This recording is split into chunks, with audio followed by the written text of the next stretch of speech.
Assalamualaikum warahmatullahi wabarakatuh. Nama saya Najib Muqarib, NIM 530 20190137. Saya dari kelas C. Saya ingin mengerjakan makul UAS logika yang diampu oleh Bapak Nur Hamidi. Saya dari Fakultas Usuluddin. Saya di sini ingin menerangkan tentang pengertian dilema. Dilema adalah istilah umum yang merujuk kepada suatu kondisi yang menyulitkan, yaitu munculnya sebuah masalah yang menawarkan dua kemungkinan, di mana keduanya sama-sama tidak praktis untuk diterima.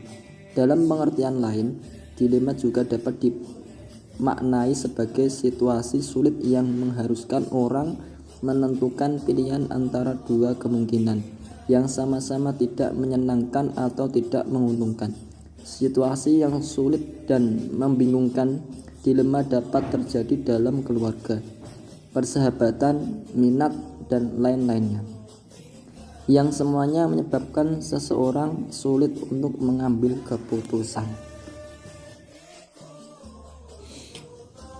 Cara mengatasi dilema itu ada 4 cara. Yang pertama, dengan meneliti kausalitas premis mayor. Yang kedua, dengan meneliti alternatif yang dikemukakan. Yang ketiga, dengan kontra dilema. Yang keempat, dengan memilih alternatif yang paling benar. Contoh yang pertama yaitu motivasi meningkatkan belajar tidak berguna atau tidak membawa hasil. Konklusi ini tidak benar karena ditarik dari premis mayor yang mempunyai hubungan kausalitas tidak benar. Tidak semua mahasiswa yang tidak suka belajar mempunyai sebab yang sama. Dari sekian banyak mahasiswa yang tidak suka belajar bisa disebabkan karena kurangnya kesadaran, sehingga motivasi sangat berguna sekali bagi mereka supaya dalam belajar bisa semangat untuk meraih cita-citanya.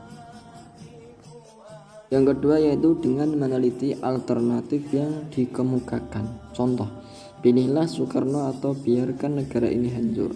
Benarkah hanya Soekarno yang dapat menyelamatkan negara ini? Apakah tidak ada orang lain yang menggantikannya? Tentu saja ada. Yang ketiga yaitu dengan kontra dilema. Dengan kontra dilema, contoh kasus yaitu bila kita bekerja, maka kita tidak bisa menyenangkan diri kita. Bila kita tidak bekerja, kita juga tidak mendapatkan uang. Jadi kita bekerja ataupun tidak bekerja, itu kita sama-sama dalam keadaan yang tidak menyenangkan, karena kita juga tidak mendapatkan uang dan juga tidak menghibur diri kita sendiri. Oleh karena itu, sama-sama saja. Dilema itu bisa kita jawab dengan kontra dilema. Bila kita bekerja kita dapat uang. Bila kita tidak bekerja, kita tidak dapat menyenangkan diri kita.